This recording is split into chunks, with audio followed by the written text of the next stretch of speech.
All right, hello everybody.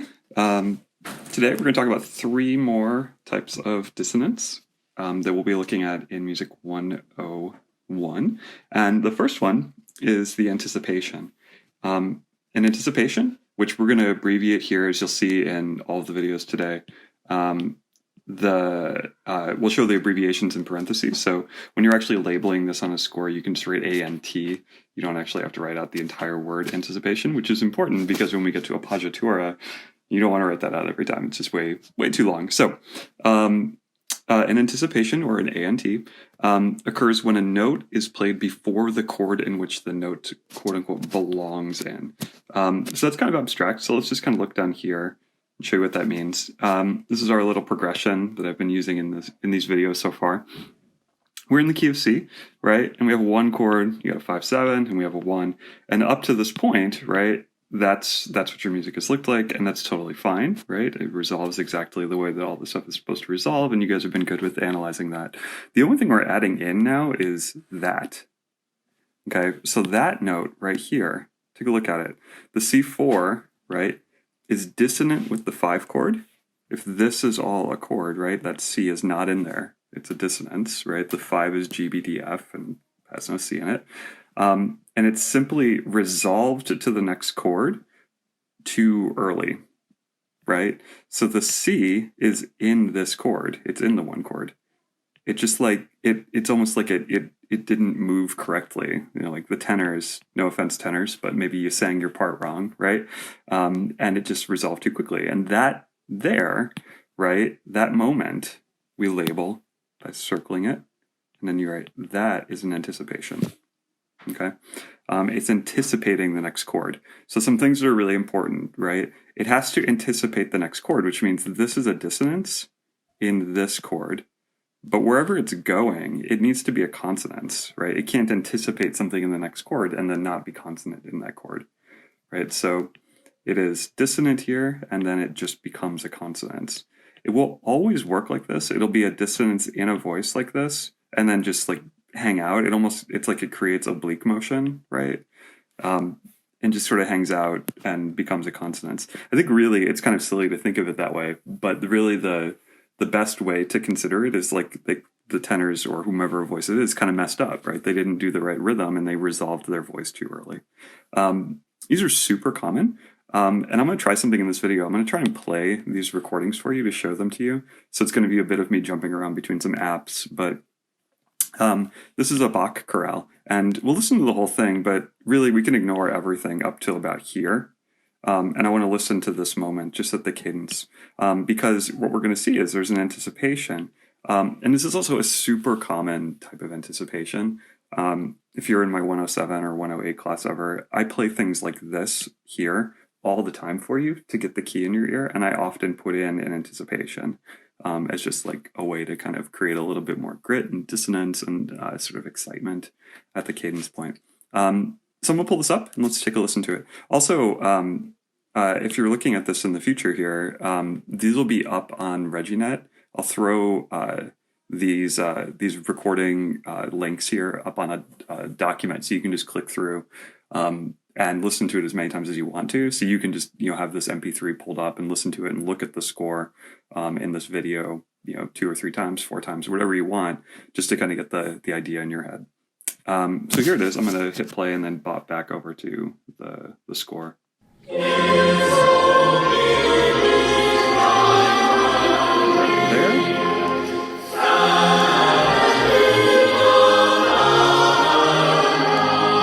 Sing for this.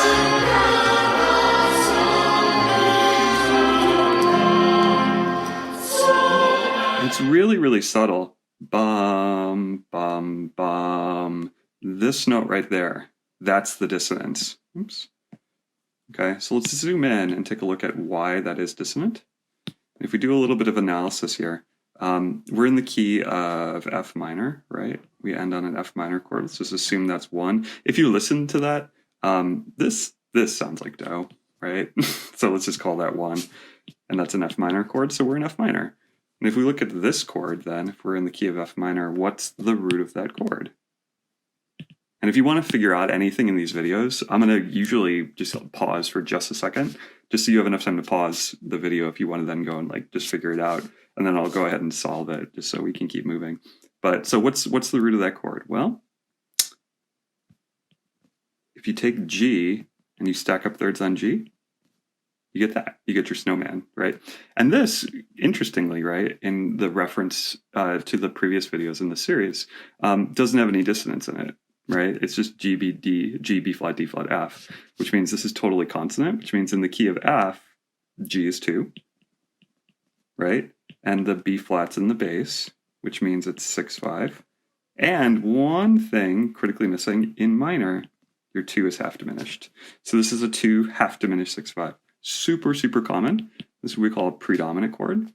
And that predominant chord really, really, really, really, really wants to resolve to a dominant chord. And you know, just by looking at this chord here, that that's a dominant chord in the key of F minor because it has an accidental. And again, until 102, when we start doing dissonance, or sorry, not dissonance, when we start doing chromaticism, if you see that ever, like written in your music, it's just a dominant chord, which means it's either 5 or 7. So those are your 2 dominant functioning chords. So if we go ahead and look at this moment, just to figure out what chord it is, right? Well, we have a C in the bass. We have another C. We have an E natural. And then there's a G, right? The G is still hanging out right there. So C, E, and G in the key of F minor is 5, which is good. I mean, it's exactly what we wanted to see, right? It's a 5 chord. It's a dominant chord. Okay, cool. So then within this beat, right, we have a couple other things that are happening. Well, one, we get an F. There is no F, and there's no way to make F make sense here with C, E natural, and G, right? So this has to be a dissonance. And as I said earlier, right, this is a dissonance that we're going to assume, just based on this example, as an anticipation, and we'll see if that works out. The other note, right, is this B flat. Well, that's really interesting, right? Because the B flat, you could say, is a passing tone, right? Because it's filling in a consonant skip and going down to A flat. Or you could say that B flat is the 7th, and then this is actually a 5/7. Literally, both of those are correct. It kind of depends upon what you want to get at, what you're hearing. That's a weird way of saying that, but like you could hear this as a dissonance, and you could sing it as a dissonance as a tenor, or you could sing it as a consonance. And I think either one is equally correct. It's getting at this subtle sort of interpretation of emphasis on the note. Like, is this consonant? If it's consonant, then you really you lean into it a little bit more. If it's dissonant, maybe you go through that and you're slurring it a little bit more or something like that. Either way, it's correct. So like if you were doing homework, right? Say I gave you this example and you wrote 5/7, I'd say, sure. If you circled this and wrote passing tone, I'd say, sure. Either one's fine. This has to be something, right? So if we look at what it does, what is that F doing? Well, it's a dissonance, right? It's not in the 5 chord. And then I'm saying it's an anticipation because, well, it goes to F, right? It resolved early. And the only other stipulation is that F right here has to be consonant. So let's just look at that chord really quickly. And I already said before that this is 1, and it's F, A flat, and C, right? F, A flat, C, F. Great. That F is consonant. This note resolved too early to a consonant. That's an anticipation. They're super common anticipations. They happen all the time at what we're going to call cadences, and we'll talk about cadences next week. And cadences are just pauses in music. So this is obviously a pause in music. It's a very dramatic, final sounding pause, right? And they're super common, all over the place. They're also really easy to write, right? If you just want to figure out where to put in an anticipation in a part writing exercise, or if you're writing music, right? You just look backwards, right? You think, oh, I want an anticipation, at this moment, right? You just think, oh, cool. Well, I'll just put this note earlier, have that voice resolve to it earlier. And you could do it really with anything. I mean, this could have theoretically gone C, A flat, like that. And it would have been some sort of anticipation, which is kind of interesting. This one is the most common, where you have this sort of thing that goes re, do, do, like that. That's probably the most common use of an anticipation in music. But like I said, super common. You see them all over the place, and not that like tricky to figure out. It's just sort of resolving a little bit more quickly or different than what you're anticipating. All right, so that's anticipation. Appoggiatura. Appoggiatura, which is a great Italian word. You can abbreviate that as APOG or app. You'll see it a bunch of different ways. Written in analysis and theory textbooks. Either way is fine with me. And any teacher is going to know what you're getting at when you're labeling these on a score. Appoggiaturas are a leap to a dissonance that resolves by step to a consonance. Okay, so a leap to a dissonance is like you're jumping to something that's dissonant and you're resolving by step to a consonance. So the first thing you can probably realize is this is like the opposite of second species counterpoint, right? So if you remember back to second species, all of you guys wanted to leap to dissonances. It was happening like all the time. And I probably said, that sounds really beautiful. It's called an appoggiatura. We're not doing that right now because we were practicing writing passing tones with that, right? With species counterpoint, we were practicing writing steps to dissonance to resolve in the same direction to a consonance. Well, this is kind of the opposite of a passing tone, if you want to think of it like that. It's a leap to a dissonance that resolves by step. They're very common. They often resolve in the opposite direction of the leap, and that is kind of just like good species counterpoint, right? If you leap up to something, if you remember, leap up, you want to step down, and if you leap down, you want to step up. And that's totally normal. It doesn't have to do that. In fact, I'm going to show you one immediately here that does not do that, but it often does. Looking over here, this is an appoggiatura. It's not a particularly beautiful appoggiatura, but this is absolutely like how they empirically look. So we're back in the key of C, right? Just like we've been working with in all these videos. And you have your one chord here. And then all of a sudden, curiously, you have the soprano that leaps down to F, right? And this is, up to this point, I mean, if you did this on your homework, I would just write, like, what are you doing, right? But now, that is a thing, right? That's a leap to a dissonance. That's a dissonance because there is no F in the key of C, in the C major chord. And then it resolves up by step to a G, which is within the 5 chord. So you would circle that and write app. That's an appoggiatura. In the most like simple kind of sense. Let's look at some actual good music in use of appoggiaturas. And this is Tchaikovsky, right? Symphony No. 5. We're just going to listen to the first half to about here or so. Let me pull this guy up. And but before I do that, actually, let's get some info here. We're in the key of D. And again, I'll write in a little bit of this. But if you want to like pause this video here and just kind of think about the harmony, I think that's really good. Just to sort of get in the habit of doing that. And then I'll sort of solve it with you all as we go through and listen to it. Okay, let me pull it up here.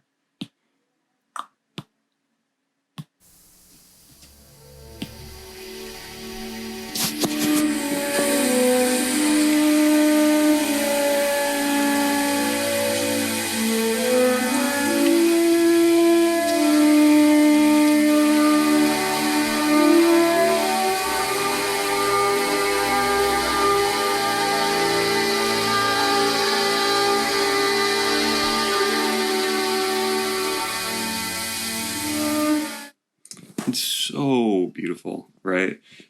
Just like pulling at your heartstrings, gorgeous, like super romantic, right? Which is good, right? That makes sense because Tchaikovsky, as you guys are learning, is a romantic composer. And this is sort of like, what that music is all about. Okay, so analyzing this really quickly. It's 5/6, we're in the key of D.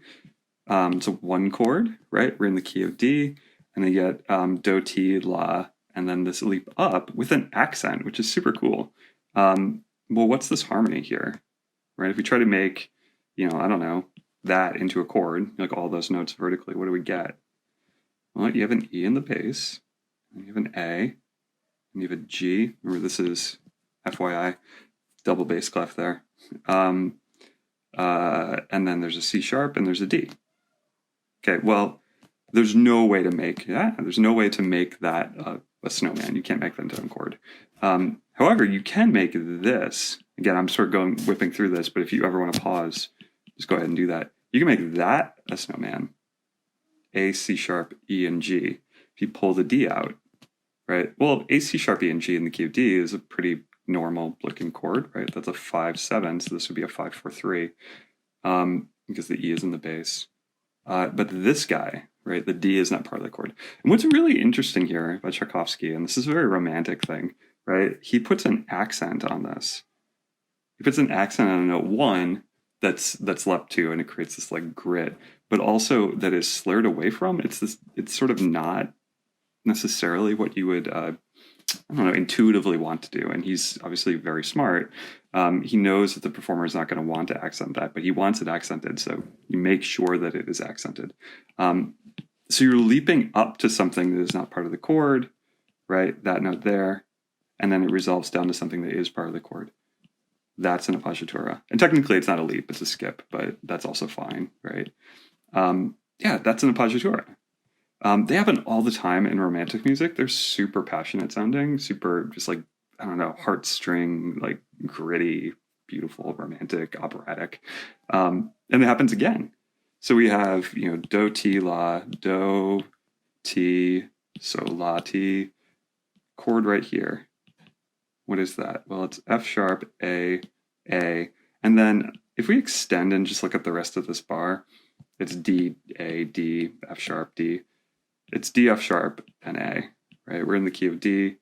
This is 1-6 to 1, right? And then we have this leap up to E. Well, there's no E in this chord, right? But there is a D. This is a leap to a dissonance that resolves down by step to a consonant. So that's an appoggiatura. Super beautiful sounding. Again, go back and listen to this, and just something to pay attention to is the weight that the performer puts on these notes. I think it's really interesting. It's a beautiful, subtle, just like a gorgeous amount of interpretation. And that's kind of, again, just like holistically what we're working on here, right? Is, yeah, it's nice to be able to label this as an appoggiatura and that as an appoggiatura, but what does that mean for you as a academic musician, right? Well, it means that you can think about this slightly differently. Think about that as a dissonance, right? But think about that as a dissonance that becomes super important because he's asking you to accent it. And why is that one accented and that one not accented, right? And how does that relate to like the way you're going to, as a horn player, interpret this line? I think there's really interesting stuff that you can see, right? This one is accented but does not have a crescendo. This one is not accented but does have a crescendo. Well, how does that change this as a dissonance versus that as a dissonance? Again, we're splitting hairs here, and it should feel like that. It should feel like, well, that's a very subtle thing. It's like, yeah, of course it is, right? That's the whole point of interpreting music, right? Anyone can play that line, but not everyone can play it differently than everyone else. And if you're like me and the rest of people on the planet, outside of the very, very, very top end people, you need all of those skills, all of this stuff in your head to interpret things correctly, or in a way that someone else is like is capable, in a way that like maybe someone else is not capable of doing. Cool. Let's look at another one. This is West Side Story. If you know West Side Story, this is Maria. We're just going to listen to a little bit of this, and you could ignore this. We're in the key of B, but we're actually going to concentrate on this part, which is an E flat. Cool. Pull it up here. Give it a listen.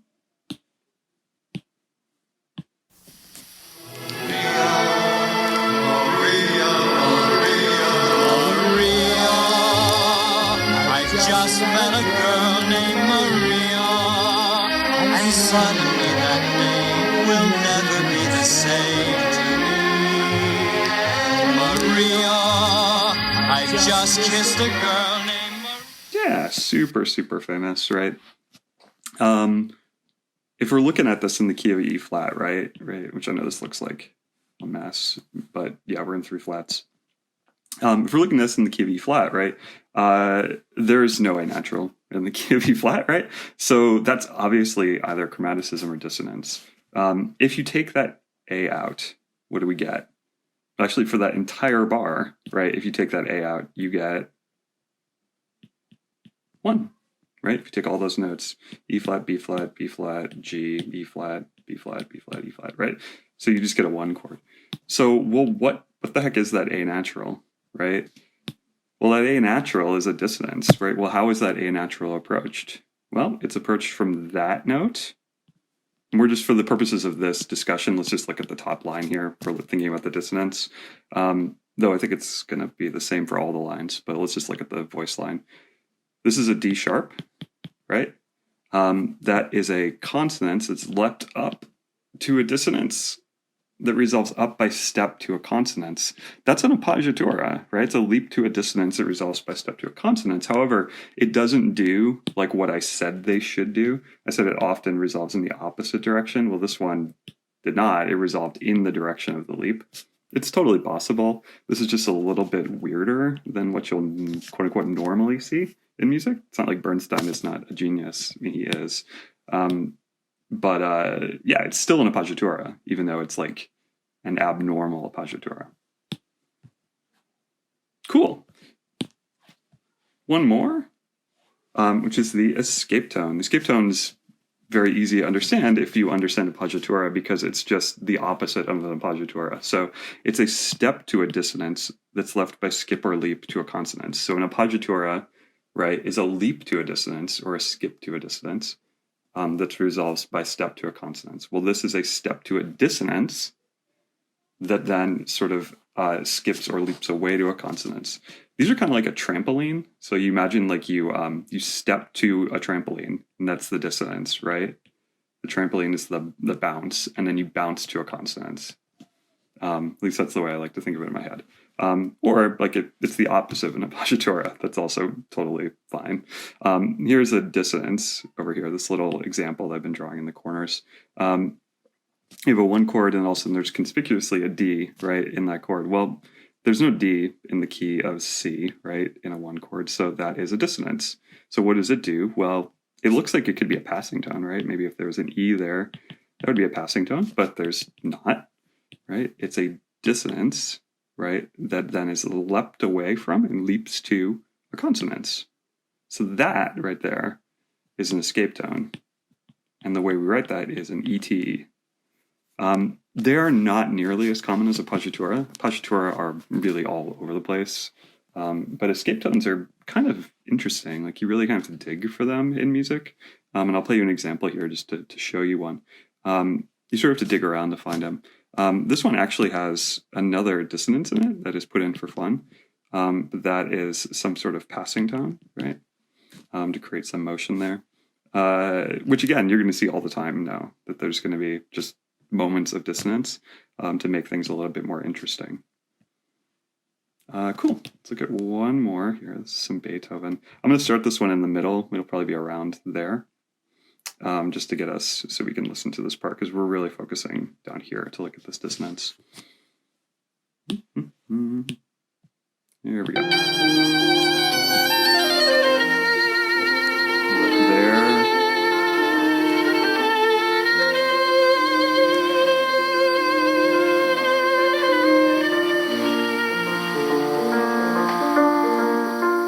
Yeah, so it's gorgeous. It's a little Beethoven violin piece, right? We're in the key of B flat.